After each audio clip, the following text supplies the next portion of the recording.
Welcome to the Southern Six Sports Podcast, brought to you by 228sports.com.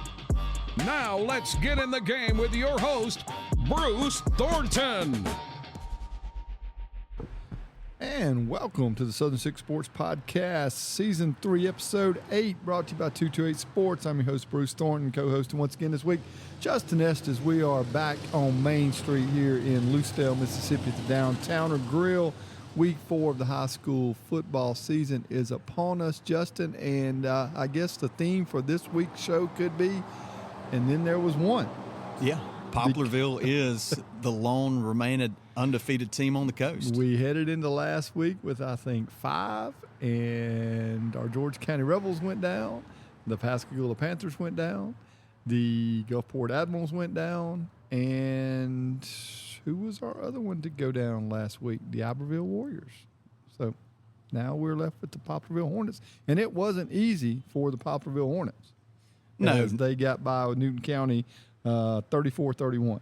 Yeah, and that was one that we thought would be a little bit bigger of a margin there for the Hornets, but they had to hold on, and there were a lot of interesting scores on the coast in Week 3. Yeah, I do across the state. Really, when you look at it, it was a head scratcher of a week, or at least one you kind of look at and go, okay, didn't see that one coming. But I do want to say tonight, one of those teams that took down an undefeated was the Gautier Gators in the Singing River rivalry with Pascagoula, and we're going to talk to Coach Marcus High later this evening about the Gators' big win. And they got another rivalry matchup this week with Moss Point. That's one of the games that we'll talk about. And then also we're going to catch up with Seneca Hampton. You know him better with Bingo Media and all the things that he does. And so we're kind of using that as a theme with some of our episodes this year, of catching up with some people along the coast that does a lot with these athletes. And Bingo Media is one of those outlets that does an outstanding job.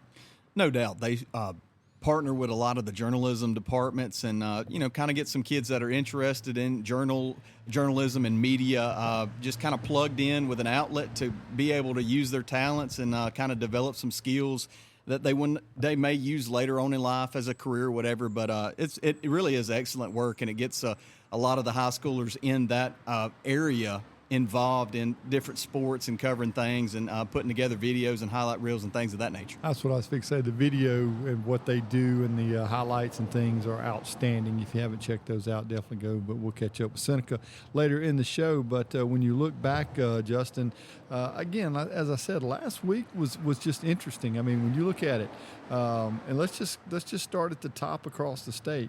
The number one team in the state, Brandon, loses to Clinton. Wow, crazy game. 60-something points or whatever scored in that game.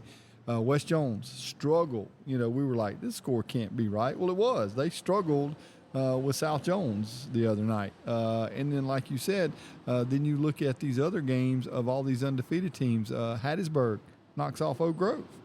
And, maybe not a surprise, but that's, for us in 6A, that's okay, wow. To see West Jones struggle with a county rival like South Jones, and then to see Hattiesburg impressively go to Oak Grove and pick up a win over in Lamar County, you're like, okay, is the power of 6A South shifting a little bit to the hub city? Yeah, and there were all kind of head-scratching scores, so I don't know if we can really take Week 3 and apply it to who's good and who's not, because there were some upsets all over the state, but especially on the coast with some of these other scores. Yeah, and when you look at it, D'Iberville goes down. Okay, they go to Picayune. That was a really good football game. I think D'Iberville continues to prove that they're going to be a force to be reckoned with in Region 4 7A, but they fall 28-19 to the Maroon Tide, so they go down. Pascagoula trails big in that game against Gautier in the Swamp, but they fall 38-31. Gulfport goes on the road, and they lose to Madison Central 31-21. And then George County, the game that we saw Friday night, Biloxi comes in. Some big injuries sustained by the Rebels, but Biloxi was really a physical football team, and they had enough weapons, and they took care of our Rebels, But that was a game they wound up winning 30-13, but the Rebels actually took a short-lived lead there in the third quarter.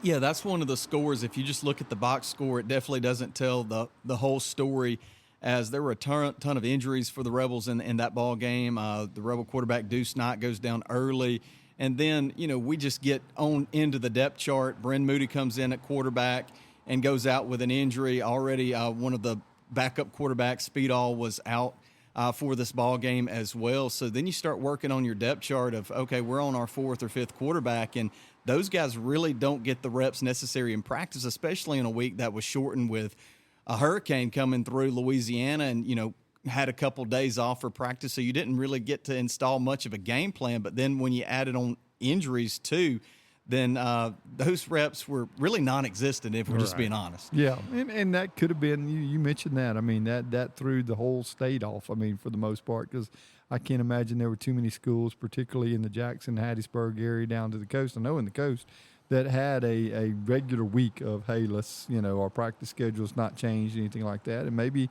that contributed to some of what you saw this past weekend. Yeah, I definitely think so. And you think even Jackson and some of North Mississippi, that system continued to move right up 59 up the state. So I'm sure it affected everybody on at least one practice day. No doubt. And then when you look at it from the other end, as we mentioned, Poplarville, the lone remaining undefeated. We still got some teams trying to get that first win. Stone was off last week, so they're 0-2 going into their game at St. Martin this week. Ocean Springs, they're one of the best 0-3 teams. I mean, they lose a tight one, 29-28 to Northwest Rankin. You got East Central still looking for a win. They head to North Pike after their loss to Lawrence County. And then you look at, say, a Moss Point. We're going to talk to Coach High about their matchup. But Moss Point is 0-3, and we've kind of paid attention to their scores. They've been in every game at the half. I just don't think they got the numbers to sustain it for 4 quarters right now. Yeah, and we mention it every week where there's some depth issues there, just not enough bodies, and it showed up again this week. And out of those games, one of the ones that shocked me the most was Northwest Rankin being able to come down to Ocean Springs and win that one 29-28. Yeah, we've talked about it since day one. I mean, it's just one of those situations where at some point Region 4 and 7A is going to have to prove that they can handle these Region 3 opponents, or in the case of Madison Central, a Region 2 opponent. And so far, we haven't seen it.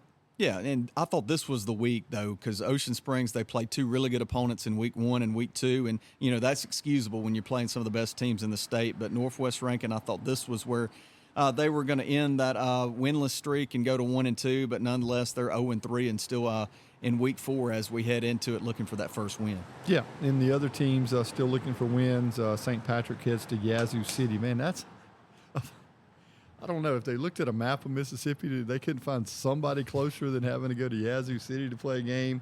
And then Resurrection still looking for a win after they fell to Richton last week. They head up to Mount Olive. So Coach Denmark's crew on the road again. So those are the teams still looking for wins. And then you got a host of teams at either 1-2 and 2-1, and some of the more surprising teams at 2-1 when you start looking at, Long Beach at 2-1. That's a surprise from what, St. Martin's 2-1. We talked about them ending their long streak early in the season. Those two kind of jump out at me. St. Stanislaus at 2-1, and then you got other teams that you kind of expect to kind of, Gautier 2-1, Gulfport, D'Iberville, George County, Biloxi at 2-1. They got a big test with Hattiesburg. So, one team left that's undefeated and still a few looking for that first win. Yeah, and I think when you talk about programs like a Long Beach or like a St. Martin that really haven't had a whole lot of success over the past few years, just getting to 2-1 is huge for those programs to build a little confidence as we start to head towards that district schedule. So I think, it's big for them, even though it's not maybe the strongest competition so far, but just to string a couple of wins together and have a winning record at this point could be big down the road. Oh, no doubt. I mean, and you look at the games they won. St. Martin beats Hancock 22-21. Long Beach beats Bay High 36-35. So obviously down to the wire and just finding ways to win those games. And I think, if you talk to those coaches, those might have been games that in the last couple of years they found a way to lose instead of finding a way to win. Yeah, and that's what good teams look to do is win those close ball games when things get a little tight there at the end, and winning those type games could pay dividends for both the Yellow Jackets and the Bearcats, not only this coming week, but when you get to district play. Yeah, and you look at a team that we're going to see Friday night. Van Cleve gets their first win last week, 17-14. Looking at some of the stats, Van Cleve kind of got back to doing what Van Cleve does, and that's run the football. Yeah, and they play the George County Rebels this week, so I look for that to be much of the similar as it was against Forest County, where they're going to look to establish the run and just continue to move the ball on the ground. Yeah, and when you look at, we talked about Hancock falling to St. Martin in that tight ball game last Friday night, 22-21. That's a team that, we're going to put our eyes on down the road as well, covering George County in 6A. But that's a team that's kind of trying to find an identity right now. They've been the most kind of up and down team, or one of the most up and down teams through 3 weeks. Yeah, it's been interesting. The first week they played Natchez, and that score got into the 50s, and then they played a defensive struggle against Moss Point in week 2, and then you've got another pretty low-scoring game that ended up in overtime this week with St. Martin. Yeah, and when you look at last week and you look at these scores, like I said, those were a lot of tight games, with Northwest Rankin, Ocean Springs being a 1-point game. We mentioned Van Cleve, Forest County. That was a 17-14. One possession, Gautier and Pascagoula. D'Iberville, Picayune tied all the way. So you saw a lot of competitive games, and I think that's one of the things you're going to see moving forward the last couple of weeks of the non-district or non-region schedule, is some of these teams wanting to challenge themselves to kind of see what they've got. Yeah, and I know that's true for George County, as the back part of this non-division schedule is backloaded with some really good teams. But I think a lot of different teams, like, for example, Biloxi this week, they're playing Hattiesburg. That's another good test to see what you're made of as you start to head towards district play. Yeah, we got some really big matchups this week when you look at that. Hattiesburg and Biloxi, one of those, and then you look at some of the ones that are matching up teams in the Southern Six area. You've got, to me, two of the biggest ones. You've got D'Iberville heading down to War Memorial Stadium to take on Pascagoula. Both these teams coming off their first losses of the season. So it will be interesting to see how the Warriors and the Panthers bounce back. D'Iberville going on the road and losing to a really good Picayune team. Pascagoula losing the big rivalry game to Gautier, but on the road as well. Yeah, and I think for D'Iberville, that was a game this past week, going to Picayune, Mississippi, and playing the Maroon Tide. That's a prove-it game. Where are we at? Are we really back? And they really played well against Maroon Tide, especially early. They had a lead in that one. So this is another week for them to continue to prove that they're back. And if you run the football and play good defense, and that's what the Warriors look to do, I think they're going to have a chance every single week, and that's especially true this week against Pascagoula. Yeah, and from a coaching perspective, I think it's easier for Coach Ladner to get his guys back to stay focused. I'm not saying Coach Sims won't with Pascagoula, but that's a big rivalry game. You lose that game late, and and it's going to take something out of you. I think from that standpoint, you'll learn a little bit more. I think D'Iberville's proved it, like you said, that was a proving game for them to go to Picayune and say, okay, we went toe to toe with them, we played them hard, and so let's continue to improve. Where Pascagoula, Coach Sims, maybe you want to win that rivalry game, and so you got to get the guys back because you've got a really tough opponent coming in with D'Iberville. Yeah, and it's two different psyches. D'Iberville, nobody was really giving them a chance and thought that it may be a little worse than what it was, and they hung with Picayune.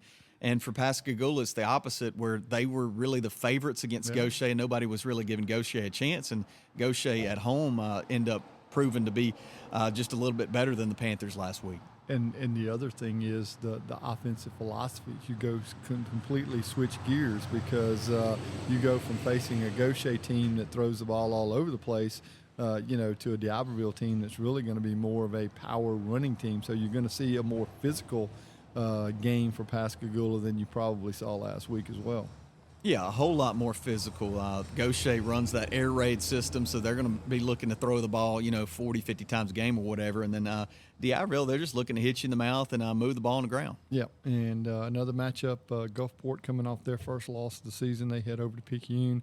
And Picayune got that schedule right this year. They got home games all over the place, but they get the Admirals this Friday night as well. And, again, these teams play each other, I think, for the last 2 or 3 years. I mean, it's been a preseason matchup, but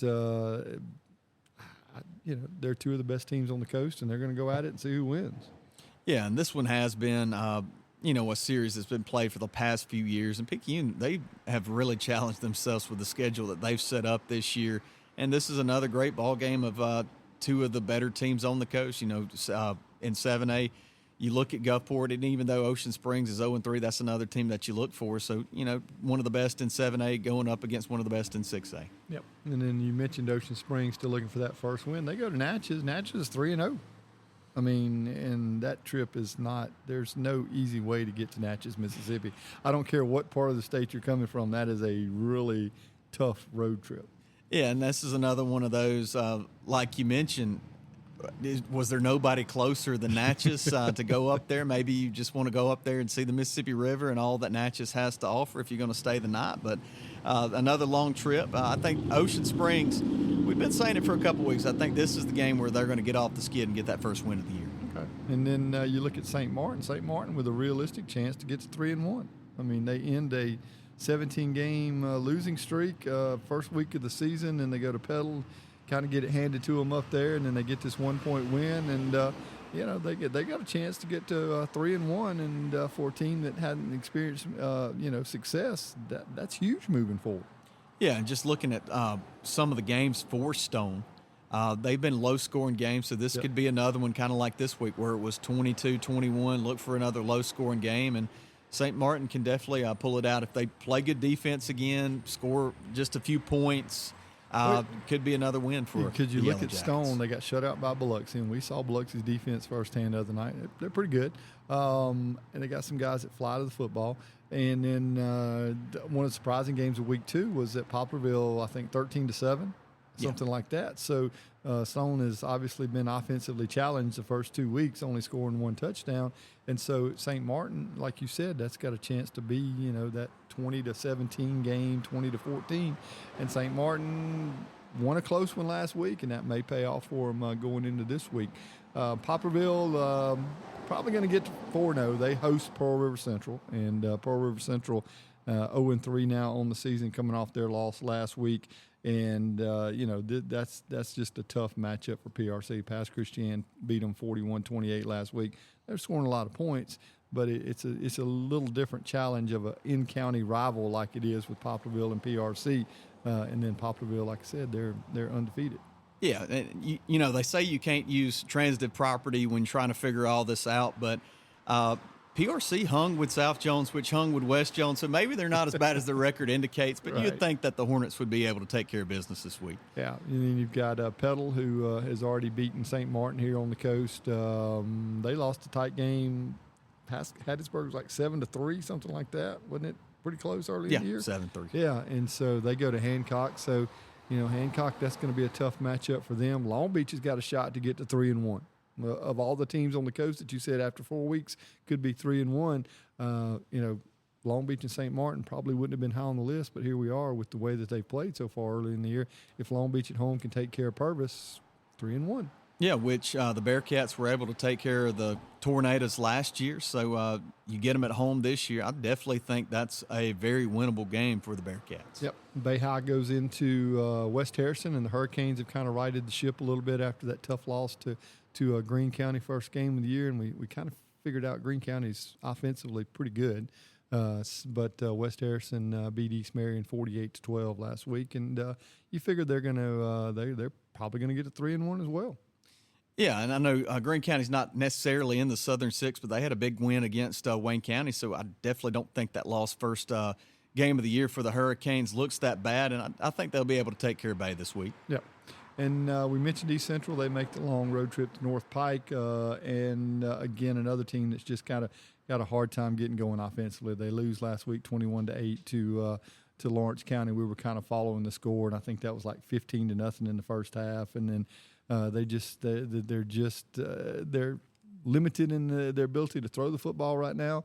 And teams are stacking the box, and it's going to be a challenge for the Hornets. Yeah, and especially when you got to make that trip over to Pike County.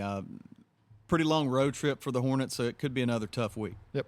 And so Stanislaus looking to get to 3-1. They travel over to Pass Christian. Now, Pass and Bay and Stanislaus and all them, they got it figured out. Then Friday nights, they just get on the bus in like 3 minutes. They're there. They don't make these trips. They're like, well, you're just across the street, so I'd rather play you. They figured this thing out. Yeah, I think this one's I haven't looked up the distance between St. Stanislaus and Pass, but just using some of the math from It's last a week. lot closer than St. Patrick and Yazoo City. It's within 15 miles.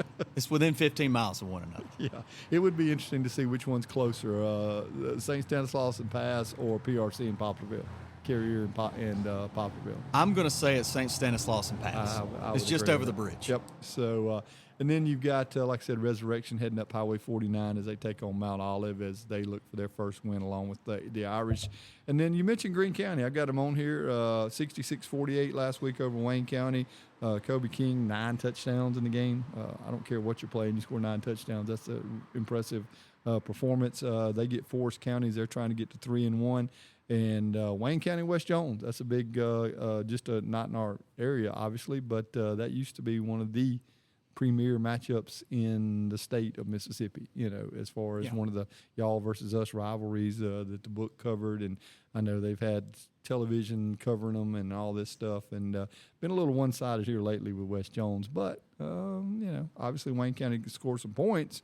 And West Jones, I'm still trying to figure out how good is South Jones, or is this that head-scratching game like we saw last year with West Jones with what they beat Terry 3-0 or something like that? 2-0. 2-0. That's right.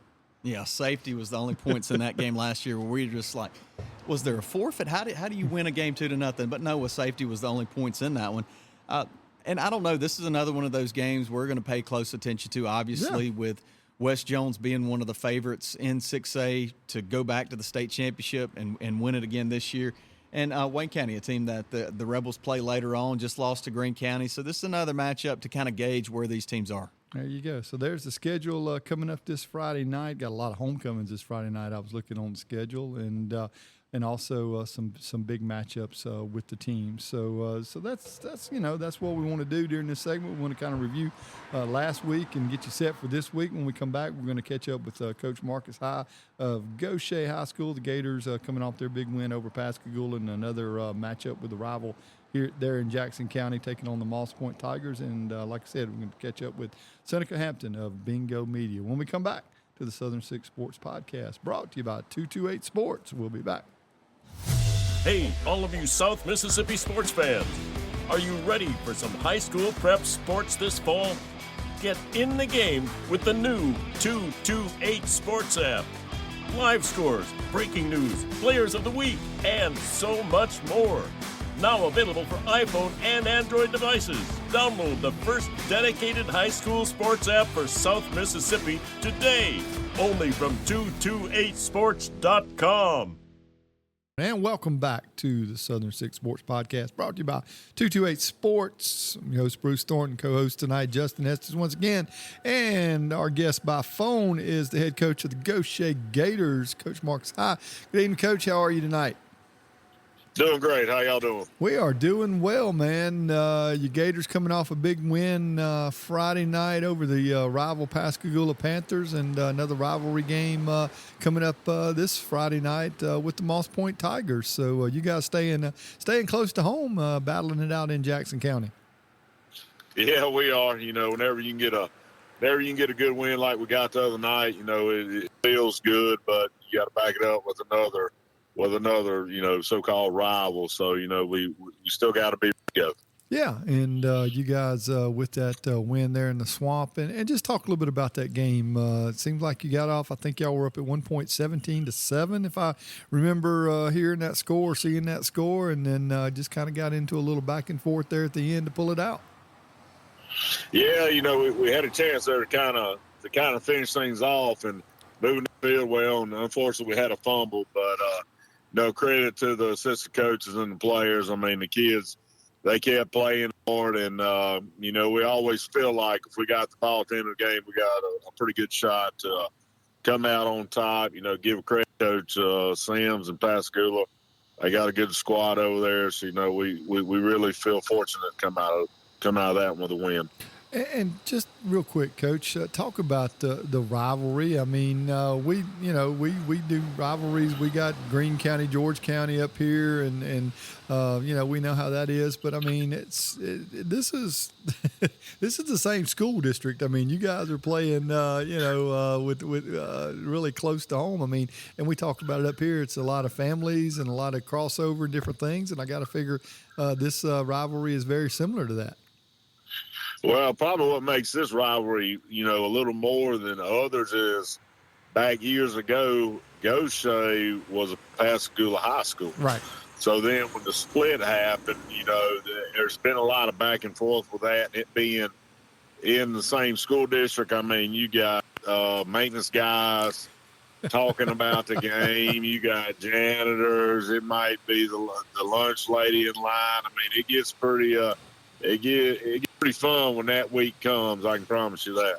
So, Justin, it sounds like you either get the blue and gold or you get the red and blue of one or the other. Yeah, and one of the unique things, just from my perspective of this Pascagoula-Gautier rivalry, is before there was a high school football field on the campus of Gautier High School, they shared a stadium with each other each week. Yeah, and so that always made for a very unique scheduling process, I would think. Oh, yeah, it was something else back in the day because I was actually fortunate enough. That was my first job in college as I came to Gautier, and that's when it had just split. So it was, let's just say it's always been kind of a very unique, kind of heated rivalry. No doubt. I mean, we've got some tie-ins here because it was always early on the Battle of the Nelsons with with Darwin and his brother going at it, Donald, and so we always had a very interesting tie-in early on with Gautier and George County. But talk a little bit about your team. You guys get the overtime win in the Port City Classic, and then have a tough setback, kind of a surprise to a lot of us seeing the score in week 2 with the Iberville. But then we kind of figured out, the Iberville's got a pretty good football team, and then for you guys to bounce back with this big win last week, so 2-1 against some pretty good football teams so far this year. Yeah, the kids really worked hard, and we always believe our conditioning is gonna take over in the end. Believe it or not, 2 games this year we have already played have been over 3 hours, and the one that was not was the Iberville. Of course, that was kind of a rain. So I think there was about 10 clouds that was just over the Iberville's stadium that night because it flooded the whole night. So. But, the good Lord wished it, and that's the way we took it. But, like I said, our kids have done an excellent job during the summer and, the first part of the season, practicing all and staying in shape, staying hydrated, eating right. We talk to them about that all the time. So, a lot of it has to fall on them, but they've done a really good job doing that. And when you look at it, Coach, we talked to Coach Ladner last week from the Iberville, and he said that the weather, obviously was much more of a factor for you guys because of your offensive philosophy versus them, more of a ground, run the ball attack. And, you talk about the time that 3-hour games and things, but sometimes when you throw the ball around a lot, if the ball's hitting the ground, you're going to get into some lengthy football games. Yeah, it was, and of course, Pascagoula's got a pretty good quarterback. Yep. Solid scorer, and he had a pretty good night the other night too. So, especially when you got teams on both sides doing it, it takes it's going to take a little time for the game to get over. But it's like I tell the kids, I say, we want to make sure people who come watch a game get plenty of football. We want to make sure y'all get plenty of recruiting film. So that's why we do what we do. And they kind of buy into it.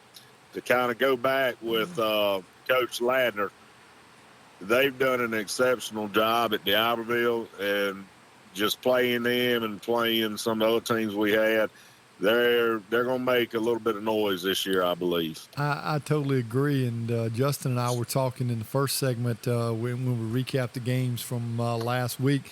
They suffered their first loss to Picayune, but the way that they played that game in Picayune and really, for the longest part, stood toe-to-toe with the Maroon Tide, I think you're right. I think 7A has got a team that you got to look at with the Iberville because of all the losses that teams took. I mean, that was one where I think you can move forward and learn from it, but still feel good about yourself.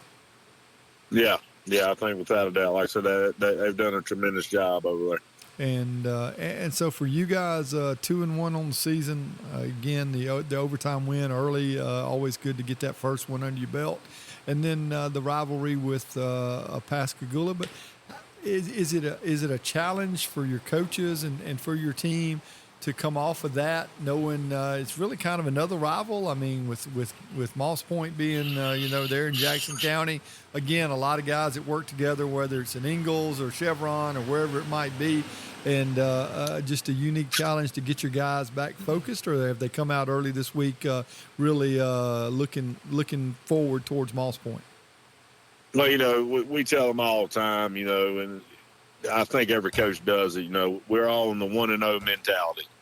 We're just trying to go 1-0 this week, and we just tell them, I understand it was a good game. Hey, have fun with it Saturday. When Sunday comes, start getting your minds ready a little bit.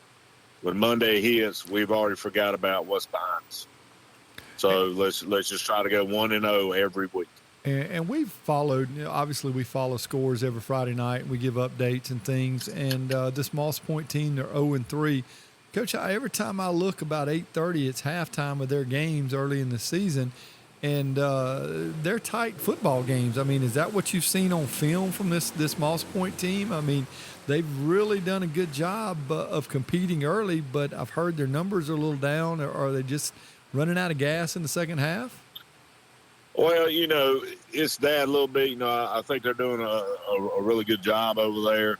When you have turnover, unfortunately, like they've had, it just takes a little bit of time to kind of get a foothold on, right, a new staff and what you're trying to do and your identity and all that, and then the buy-in everybody's got to have on it. But, I mean, still Moss Point, still scrappy, still physical, and they got athletes and speed. So, right. I mean, it's still Moss Point. No matter how you look at it, it's still Moss Point. Sure. Yeah. I mean, I grew up down there in the 70s and, under Billy Wayne Miller and Jerry Alexander when I started coaching. And you're right. It's Moss Point, and you still have to respect that and deal with that. And I think all those things you mentioned, a new coaching staff, a changeover, and when you look at Moss Point, once was one of the bigger schools in the state, now a Class 4A school. So they've just lost student body in general, much less, the number of athletes that they have playing. But when you look at that team, for you and you guys, y'all are very unique to me, Coach High, in your offensive philosophy. Is it really more about, for you and your staff, we're going to do what Gautier does, and that's going to be our plan, regardless of whether it's Pascagoula or it's Moss Point or down the road it's a Laurel or an East Central in region play, whoever it might be? Is it all about this Gautier offense of the spread and what you guys do? No, yeah, no doubt. We tell the kids every week, we play ourselves. We do what we do. And the whole deal is you understanding what we do and why we do what we do, and to be able to make adjustments and routes. Like I know a couple of years ago, people started tagging us the air raid school and all this other stuff. We just, we want to make you play in space, and that's our biggest deal. If we want to get you to play in space, then we feel like you're playing our ball game. And we've played. We've seen you guys in district play, just 2 years removed, I guess. And, we had our feel of Caden Irving and everything that he could do as a quarterback and a baseball player and everything with that. But the guys that have come in after that, I heard somebody talking about it today. When you're the guy after the guy, sometimes it's a challenge. But your team and your quarterback, Irving, again, he's really kind of created his own identity. Oh, no doubt he has. And, Trey is a very laid-back kid. He's got that, I guess, what you call that dog about him when it comes on. I've told a lot of people, I feel like he's one of the best quarterbacks on the Gulf Coast. I mean, when you look at who we played against and who he's gone toe-to-toe with, I mean, he can make a lot of throws and make a lot happen with his legs. But, he's still got his cousin over there in his ear, too, on the sideline some nights. So, because, Caden still comes and shows a lot of support and all. So, it's fun to watch them interact and all. It's really fun. Now on the other side of the football, because your team does have that reputation, based off of your offense and things, but you got to have some guys on the other side. I mean, you've played really well defensively, but when things aren't going well with your offense, you're going to put some pressure on your defense, and those guys seem to have figured out a way to respond to that, because you mentioned 3-hour games. A lot of times the other team may have the ball quite a bit if things are going good or bad, because you can score quick or otherwise. But how is your defense adjusted to that and your coaching staff? Well, I mean, everybody understands it, kind of our identity, what we do. And I tell you, we got a really, really good defensive staff. It's been the same one for the past 2 years. Coach Jamie Dowling, defense coordinator, does an unbelievable job. Ryan Sable, Dominique Blankenship does a good job. The only new one we have right now is Robert Brown, who was actually a head coach in the Indianapolis area. Had come down with his wife, had gotten a job down on the coast, so he moved down, and we were very, very lucky to pick him up. But those guys just do it. They do a tremendous job, and I'll say this. Our kids always feel like they are completely prepared for whatever's going to happen, because that whole group, they don't leave a stone unturned. Yeah, and when you look at it, Coach, this week going on the road at Dantzler Stadium, I mean, that's a challenge in itself, just going into that environment and playing. And Justin, to me, Gautier, now I'm not sure about your schedule, and you can tell me about this, but I know you either went there last year or you're going this year. But to play at Dantzler Stadium and then go play between the bricks, I mean, you can't get more iconic in high school football than two of those locations. Oh, no doubt about it. They're tough environments, regardless of how good their teams are for those respective years. But those are some of the most iconic venues, especially in South Mississippi, but just in the state of Mississippi in general. Yeah. So do you make that trip this year, or was that a trip you made last year? Well, we're talking about to Laurel, the bricks to or Laurel, Dantzler? Yeah, to Laurel. Well, unfortunately, we had to go to between the bricks twice last year. Right, that's what I thought. And, y'all had them in South State, yeah.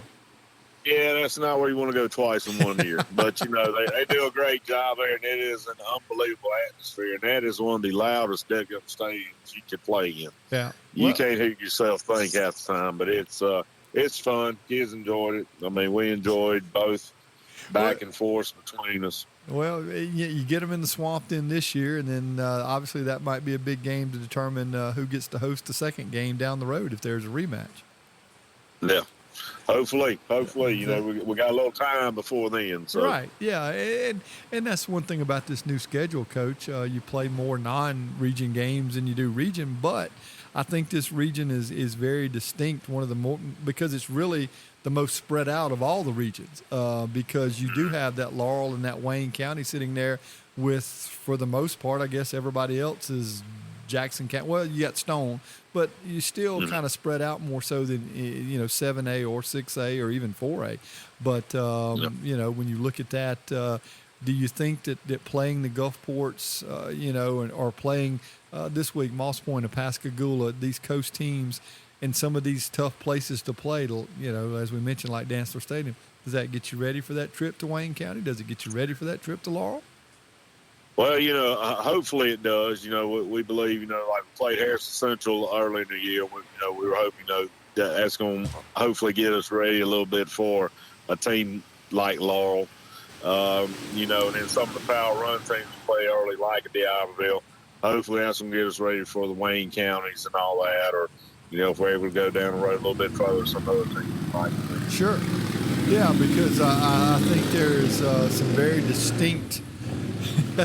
very distinct offensive philosophies in this region when you get to region play, because you've got some teams that are going to play in a phone booth, as I like to say it, and you got some teams like you guys that are going to have guys from between the numbers from sideline to sideline. And so every week, is that kind of what you've looked at when you get to region and said, okay, let's build a non-region schedule that at least gives us some challenges that we're going to see down the road? No doubt, because a couple of years ago, I know we had to put in a quarterback sneak period, because every team we played was running quarterback sneaks, and it was part of their playbook. They were doing it every week. And I'm like, I have never been a part where 2 or 3 teams, that is a staple play for them as quarterback sneak. It might be 1st and 10 from the 50, and they're running snake, and we're like, good gosh, here we go. We got to get ready for this. But, you have the 2 power run teams we're talking about in the phone booth. Van Cleve's going to do that. East Central's going to do that. So you have to be ready for that. Kind of the wing T-ish spread a little bit. Wayne County does. And then you have, us and Laurel who are gonna spin it a little bit. Stone County, they're kind of the power run team from Gun. So, you get a little bit of everything in this region. I can promise you that. No doubt. When you look at that, and we see Wayne County next week. We give you a pretty good scouting report because we see most of your region. We've already played East Central. We got Van Cleve this week and Wayne County the following week. So I know you can talk to Coach Ray and get updates on just about everybody that you're going to see down the road with George County playing them. But Coach, man, I appreciate you taking time to join us. I wish you the best of luck, man. Congratulations on the big win last week in the rivalry with Pascagoula. And I know you guys have turned the page and you're focused on Moss Point this week. And hopefully we'll be talking down the road as your Gautier Gators make another deep run in the 5A region and into the playoffs. Well, look, I really appreciate it. Like I tell you all the time, appreciate all y'all do for high school athletics, man. This type of platform and the way y'all are able to bring the kids to light and, and coaches and all that. It's really, really a great thing. We really do appreciate y'all doing that. Well, Coach, I appreciate it, man, and we wish you the best of luck, and we'll talk to you soon. Yes, sir. Thank you. All right, Coach Marcus Hogg, Gautier Gators headed to Moss Point Friday night to take on the Tigers. When we come back, we'll wrap up this final segment of the Southern Six Sports Podcast with Seneca Hampton Bingo Media, talking about a guy that gives some great outlets for these young athletes, these young men, these young women here in South Mississippi. So we'll catch up with him, Bingo Media, when we come back here on 228 Sports. Hey, all of you South Mississippi sports fans. Are you ready for some high school prep sports this fall? Get in the game with the new 228 Sports app. Live scores, breaking news, players of the week, and so much more. Now available for iPhone and Android devices. Download the first dedicated high school sports app for South Mississippi today. Only from 228sports.com. And welcome back to the Southern Six Sports Podcast. Man, we are in episode 8 of season 3.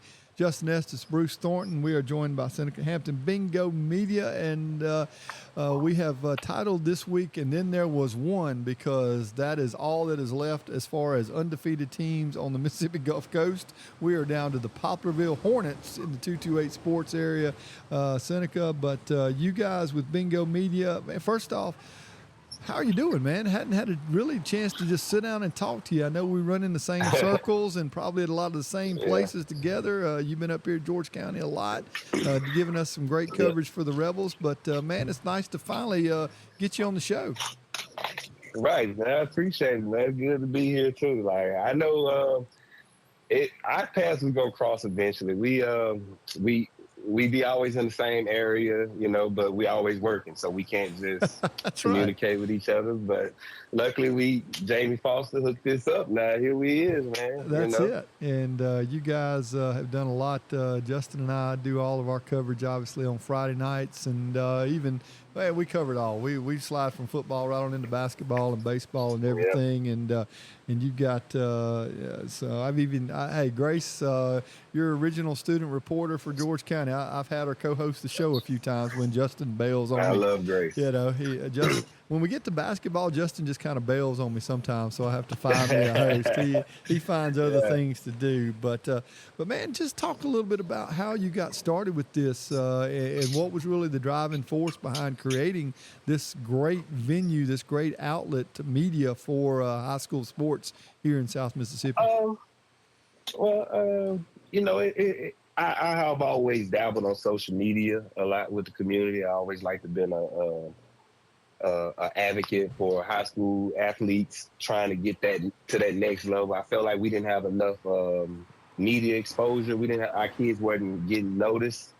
So me along with me and Shabazz McCullough, we started a podcast back in 2021 called the Boz and Bingo Show, and we covered high school sports, and it took off under us so fast that I don't think we were prepared for how fast it took off on us because we were just having fun, just talking sports. Right. And right when that happened, you know, you had Talking Ball guys. They were Picayune was in the thick of. They won state that year. Yep. Then you 228 Sports popped out. Then it's just of course Coach Football always been here. Yep. But it's we finally started to get media coverage, and with the podcasting and all this, we just started creating different lanes, and then. I take players around here on the coast to colleges that, when the ones that can't get there to go visit on these recruits, I usually take them. And one of the players for Gautier at the time, A.J. Phillips, wide receiver. He our all-time school leading wide receiver. Let me put some respect on his name. He said, hey, he said, how about you buy a camera? Like, folks just got money laying around like that. How about teenagers think that. Right, yeah, How about you buy a camera and let me and take pictures of me while I'm playing and mic me up and record me in the games. So I was like, all right. So it took me a minute, but I ended up finding the camera. I bought one and I jumped out there. First game I jumped out there with was spring game. It was a jamboree or a spring game. Right. It was Ocean Springs, Theodore, and Picayune. And I remember that was the first time I popped out with it, man. I felt like I was cool, man. You couldn't tell me nothing, man. and and over time my content evolved, but I started during the summer. I just started covering 7-on-7 football, and that's where it really took off for me. Because I covered it from the high school level and the national level. Okay. And I started showing folks what we do here on the coast. And I started going to these practices they were having here and showing that and gave people an idea of what it was, and that's what blew it up for me because I started taking pictures of the players, expressing how they want to feel, their personality and stuff, and good taste. And it just took off from there. And that's where everybody started to be like, hey, you need to come here. Hey, how about you come here? Or you just Gautier? Or would you want to come over here? Sure. And I got you up to George County. And Justin, we talked about this last week with Coach Ray on our coaches show about the recruiting process and how technology has really allowed these players to have that avenue to get their stuff out where it's not just a coach sitting there with some tape trying to piece together a highlight. I mean, you literally see it on social media the next day. Yeah, the next day or that same day. No doubt. And just from our point of view, it adds an extra element, seeing all these highlight videos and interviews and things of that nature after the game. It's refreshing to see more coverage, like you said, but also just seeing some of these guys and what's their thoughts. And the one that always kind of pops in my mind is that it was like a swag video, Coach Ray last year coming out of the locker room, and it's some big time videos like you would see at a college level. Yeah. And that's what we wanted to capture. And that's really become a thing. I mean, I know at the college level, the hype videos, as they call them, because I know they were really big on the USC one prior to the LSU game. That was one of the ones that kind of got national attention, but every school basically does one. And the one with Coach Ray, we give him a hard time about that one, but just on that. But you also, you were kind of, obviously, Jamie here at 228 Sports, we've kind of ran with what you started last year with, the student reporters and getting not only the attention on the athletes, but allowing some of these people that want to get into communication, want to get into some broadcasting, want to cover sports from that side of it. And you guys, credit where credit's due, man. Seneca, you guys really got that thing started, and it's really something that has provided an opportunity at most schools now across the coast.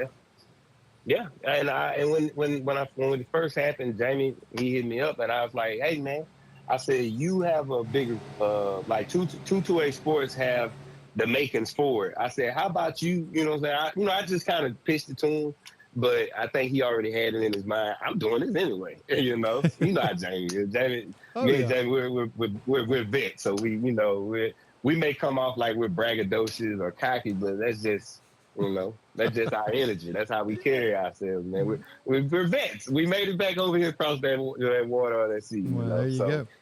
And yeah, so but, it's really took off, and really when you look at what they've done and these reporters, and I give credit to the coaches. I talk to them all the time about, hey, speaking from experience as a coach, that's not easy sometimes, especially if you don't win, to have an interview right after the ball game. But I think these coaches and the players, when they interview, they've handled themselves really well up to this point and done a great job with that thing.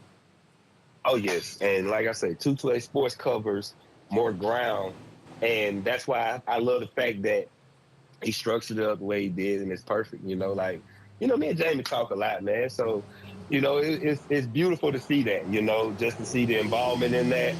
He asked me to help along with it, but I don't think I have time, man. Like, I want to, but I don't think I have time, right. Man. Like, that's a huge commitment and dedication. I don't think people understand that. Like, like he has to contact all these kids and make sure they are at these games. You got to think we got 24 high schools on the Mississippi Gulf Coast and 6 coastal counties. And Go ahead. I was just going to say, and we've got, you can look at it right now. It's funny to watch. I watch players in their volleyball uniforms, and they'll be at the game, and they'll just to play the game, and they'll just shift gears and do an interview with the coach after the game sometimes, and it's pretty interesting to watch their interest in that as well. And it's perfect. That's why I'm like, it's perfect, man. Like, nobody along the state of Mississippi, probably in the southeastern conference of the third coast, has what the coast football has right now. Yeah, we have our kids covering each other now. Right, and I think that is huge from that standpoint. So you mentioned the podcast. You guys still doing that? I know I've seen a few things on Saturday, and I've seen you get in there with Matt. We had Matt on the show last week, but can you still catch that podcast you talked about? Yeah, it's my fault. I got too busy, and it's I'm gonna blame Boss too. It's his fault too. Our outside endeavors really that we took on really took off for us because of the platform that we had on that show, and it helped us grow our brand. Bingo Media, Big Game Brand, Smack 'em Athletic. Boz is a trainer. He trains Bay High athletics. He's like our brand grew for us, and we capitalized off of that through the podcast. So we're going to crank back up. We talked about it the other day. It's just all about us sitting down and actually getting back to it. Right now, we got Matt carrying the way for us for the pregame and postgame shows on Fridays. I'd love to get on that show, but me and Justin are doing a pregame show on the radio, so we can't get on there and multitask. So it is busy. I asked Coach Ray that last year. I said, "Hey, who's the guys up front calling?" And that's when he told me the whole how everything was structured. Yep. And I said, "Man, I love to include them in the postgame show at the end with you and all this and that." And he said it's gonna be hard because they're doing them. And I actually listened to it on the way home, and I'm like, "Oh yeah." It's impossible. They wouldn't be able to do it. We increased our audience. We got somebody listening to us, Justin. So there you go. Oh, eventually we'll get enough technology that we'll just send Justin to the field with about a minute left in the ball game, like they do sometimes. And he can get in on some of that or something like that. Maybe we can build a bigger staff to cover and everything. I completely understand that.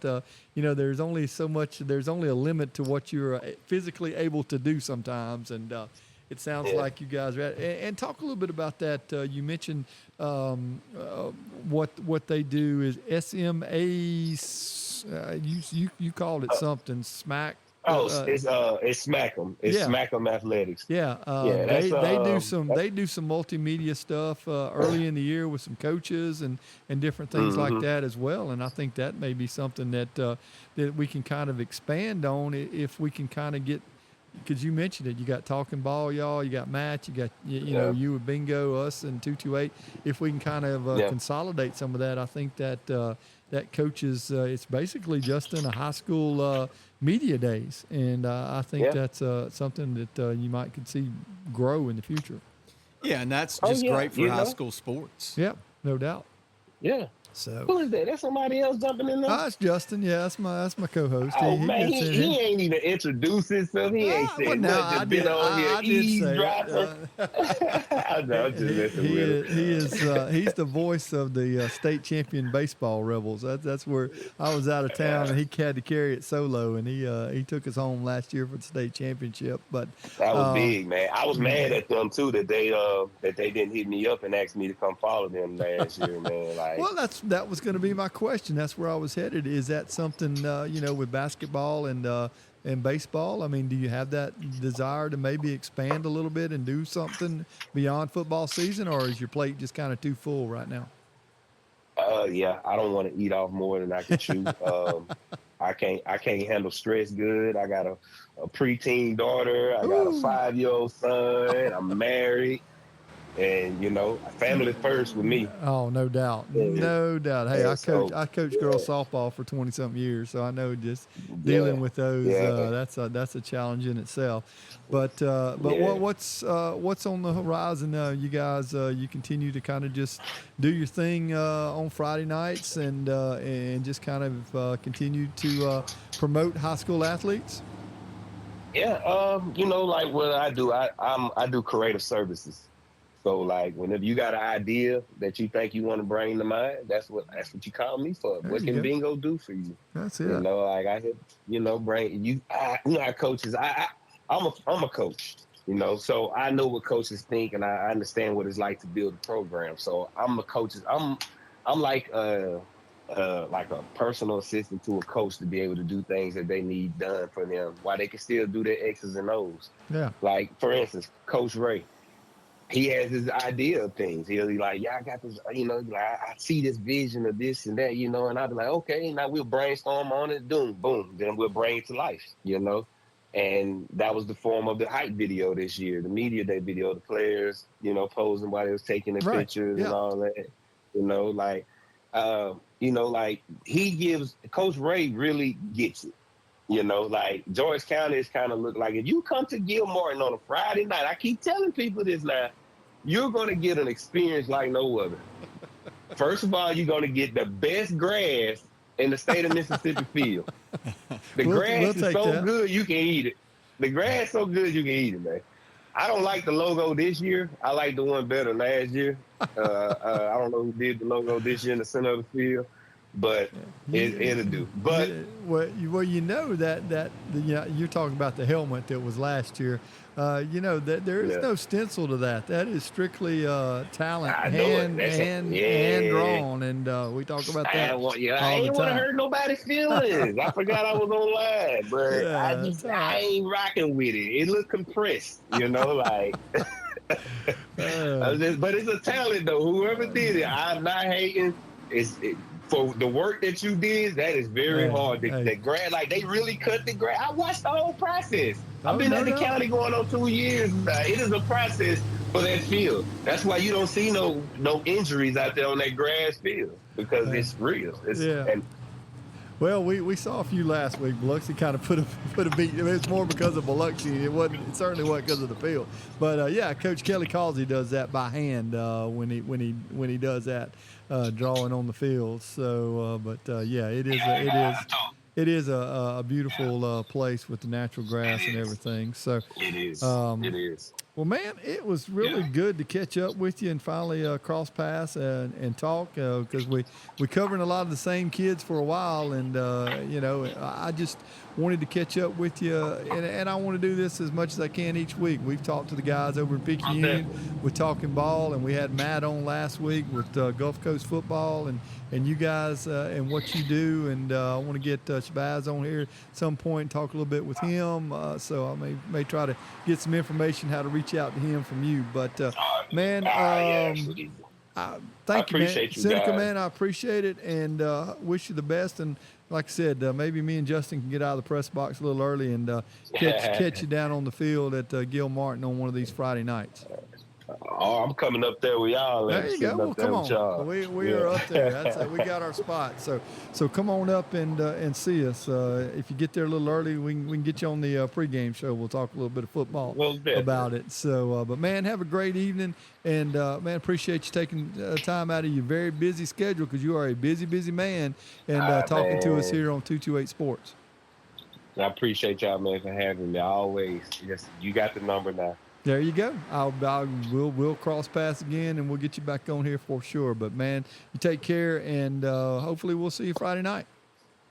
10-4. All right, and that's Seneca Hampton, Bingo Media, Justin, and so man works hard. Yeah, it's got a lot going on, and a really good product that involves high schoolers, not only the journalism kids that want to come do that, but you think about also these high school athletes that are going to go to the next level, and just having some experience with those interviews, it can go a long way for their career too. Yeah, you got to be able to handle the media in the world that we live in today, and these kids have a great knowledge of social media already, but using it to their advantage, using it for a good thing, which is not always the case. So, man, I appreciate both our guests this week, Coach High from Gautier High School and Seneca Hampton Bingo Media, and Justin, looking forward to week 4 of the high school football season. We're one more week closer to getting into region play. Yeah, looking forward to it. Should be another great week on the coast as usual. There you go. Thank you for tuning in tonight. Once again, Southern Six Sports Podcast brought to you by 228 Sports. Bruce Thornton, Justin Estes, once again right here on Main Street in Lucedale at the Downtown Grill. We will see you again next week.